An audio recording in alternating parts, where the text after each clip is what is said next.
Bonjour, aujourd'hui nous sommes lundi, le 28 septembre 2009 et j'ai le goût de vous parler de mon projet de centre multidimensionnel et d'éco-village de partage. D'ailleurs, je me suis installée ici tout près de ma table de cuisine et vous voyez, à ma droite, il y a, vous ne le voyez pas très bien parce que c'est trop loin, mais un petit village. C'est un petit village que ma fille avait fait dans le temps de Noël et finalement, on l'a laissé là avec les petites maisonnettes, les personnages, un peu de verdure en arrière.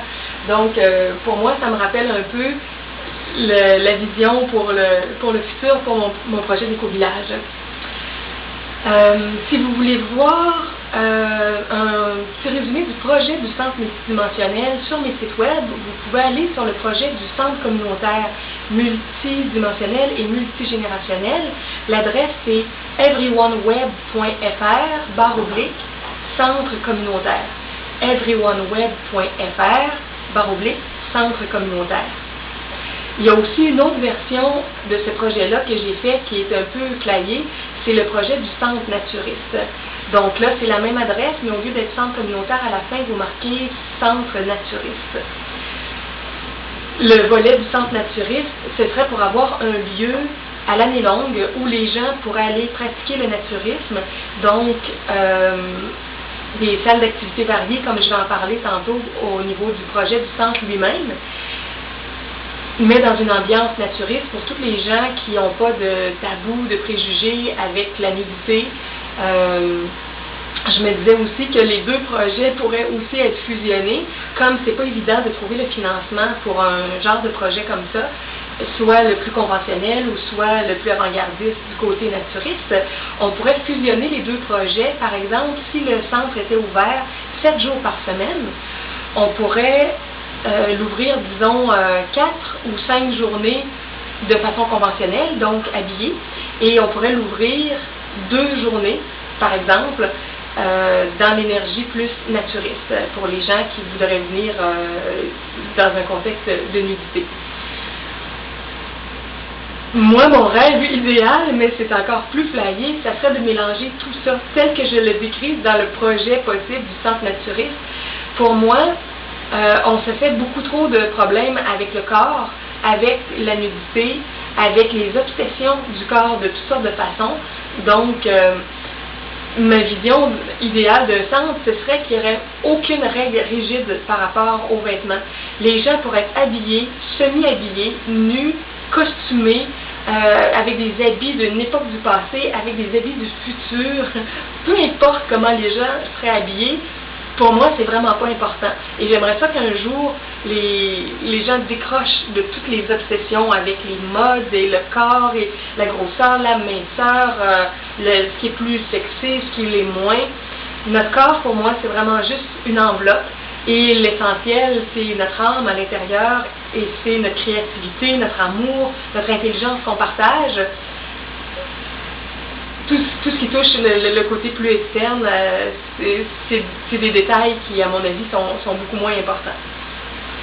Mais avant qu'on en arrive là, je pense qu'on a beaucoup de chemin à vivre dans notre humanité, donc je ne suis pas certaine qu'on va pouvoir avoir un lieu comme ça prochainement.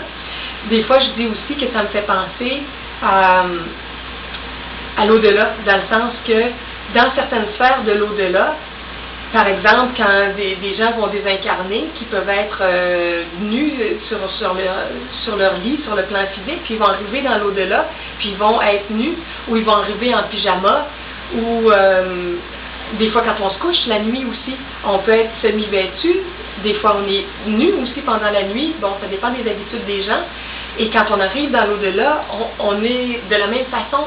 Alors, dans différentes sphères des supradimensions, les gens peuvent être habillés de toutes sortes de façons, ou ils peuvent être en partie nus ou nus, puis c'est correct, on ne fait pas toute une histoire avec ça. Je pensais aussi par rapport au naturisme, une randonnée à bicyclette qui se fait de façon internationale. J'ai jamais participé, mais ça me faisait rire. C'est tous des gens qui se promènent à vélo puis qui sont nus le temps de la randonnée. Et ça se déroule dans plusieurs villes du monde en même temps, je crois, la même journée. Je ne suis pas certaine. Je ne sais pas s'ils font des journées variées ou si c'est partout en même temps.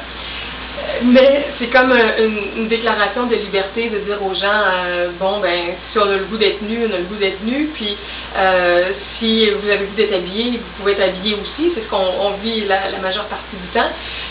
Par rapport au côté du naturisme aussi, je me souviens quand j'étais plus jeune et que je me faisais bronzer sur le patio derrière la maison, ma mère me disait, ben non, tu peux pas te faire bronzer nu, tout d'un coup que les voisins te voient, donc je mettais toujours mon maillot de bain ou une pièce ou 2 pièces.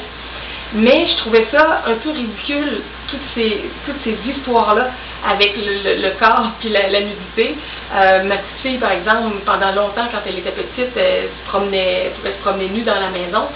Les enfants se promènent nus naturellement, mais en vieillissant, on associe le corps et le sexe, puis souvent, c'est pas relié directement. Ça dépend vraiment de la personne qui regarde. Et je pense que s'il y avait plus de lieux communautaires où les gens pourraient être habillés, semi-habillés, déshabillés, beaucoup de personnes s'habitueraient à ne pas faire des grosses montagnes avec les histoires de corps et de côtés plus sexés par moment. Et ça pourrait changer bien des mentalités, bien des obsessions que les gens ont. En tout cas, bon, ça c'est des choses plus à l'avant-garde qui seront peut-être populaires dans bien des années, mais je pense que pour l'instant, il n'y a pas beaucoup de gens encore qui résonnent à ça. Je vais revenir avec le côté du centre communautaire, plus dans son aspect conventionnel. Imaginez un beau grand centre qui a 2-3 étages, ça peut être plus aussi ou ça peut être moins, ça dépend du budget. J'ai fait ce projet-là aussi parfois avec un petit projet pilote, disons un grand appartement de 7-8 pièces, et chaque pièce avait une fonction spéciale, c'était vraiment à petite échelle. Donc, dépendamment du budget qu'on dispose, on peut louer un espace plus petit ou plus grand, où on pourrait peut-être même dans l'avenir acheter une bâtisse. Ce serait encore mieux pour faire en sorte que le paiement qui est fait à chaque mois soit juste pour le paiement comme de l'hypothèque de la bâtisse et non pas un loyer qui est payé et qu'il n'y a rien qui nous reste. Mais depuis les années où j'ai ce rêve-là, moi je suis vraiment pas une spécialiste du financement et c'est vraiment pas évident pour moi de trouver du financement. Alors je propage l'idée plutôt, et s'il y en a d'autres qui le font, si vous connaissez d'autres lieux semblables qui existent, vous pouvez m'écrire à Julie de Montréal à @gmail.com, et mon but, ce serait un jour qu'il y ait un réseau de centres comme ça, un peu partout sur la Terre, qu'il y en a au Québec, qu'il y en ait en France, qu'il y en a aux États-Unis, qu'il y en ait dans plein de pays de la francophonie ou des pays où on parle d'autres langues. J'imagine un réseau de centres à différents endroits et chacun serait unique, il n'y aurait pas 2 centres complètement identiques. Et le projet d'extension, ce serait d'avoir, au lieu d'avoir juste des salles d'activité, d'avoir des pavillons d'activités communautaires, donc le projet d'éco-village à la campagne. Et en périphérie des bâtiments du centre, il pourrait y avoir des petites maisons ou des plus grandes, dépendamment si c'est pour une personne ou 2 ou si c'est pour une petite famille. Donc le côté résidentiel pourrait être autour du cœur du village où il y aurait les bâtiments communautaires. Je vais revenir avec le projet du centre lui-même pour comprendre un peu dans quel esprit je l'imagine. Actuellement, dans notre société, on voit des choses du côté du communautaire, mais toujours avec des catégories de gens distincts. Il y a des centres pour les jeunes, il y a des centres pour les femmes, il y a des centres pour les personnes âgées, il y a des centres d'art, il y a des centres de sport. C'est toujours des clientèles ciblées.